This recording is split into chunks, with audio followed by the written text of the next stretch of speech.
अब कितनी योनि भोगना पड़ेगी? 100 योनि श्वान की भोगनी पड़ती है। और जो कथा के, अब ये आप लोग भी सुन लो, ये बहुत काम की चीज आपके लिए। जो कथा के बीच में बात करते हैं, बहुत लोग कर रहे हैं,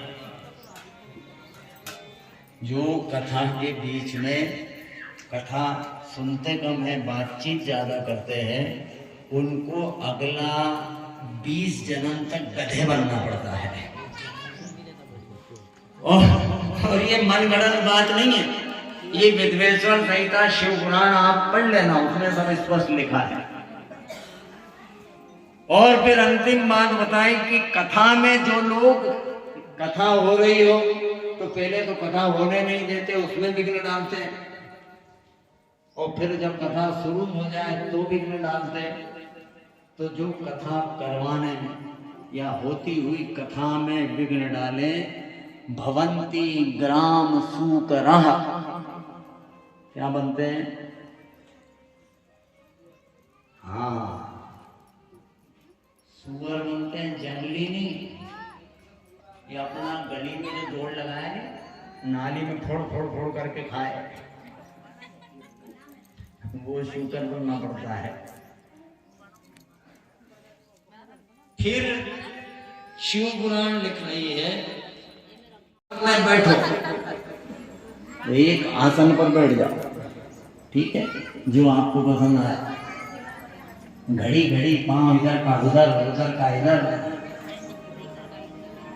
अगर ये पांव इधर उधर आप कर रहे हो, इसका मतलब है कि कथा सुनने में आपका चित्त नहीं लग रहा है।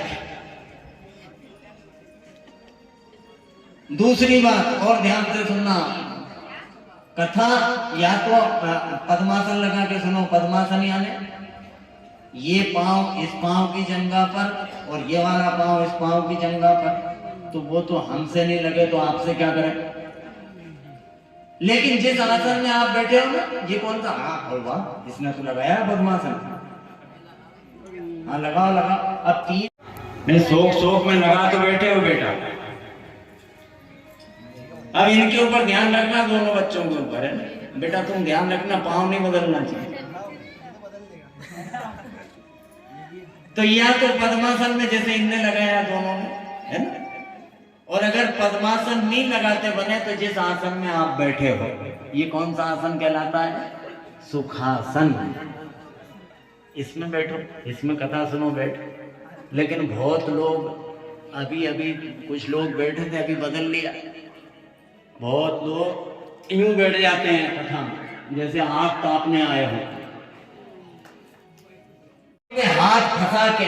जब आप कथा सुनते हो तो योग की भाषा में या योग शास्त्र में ये दरिद्रासन कहलाता है। क्या कहलाता है? दरिद्रासन।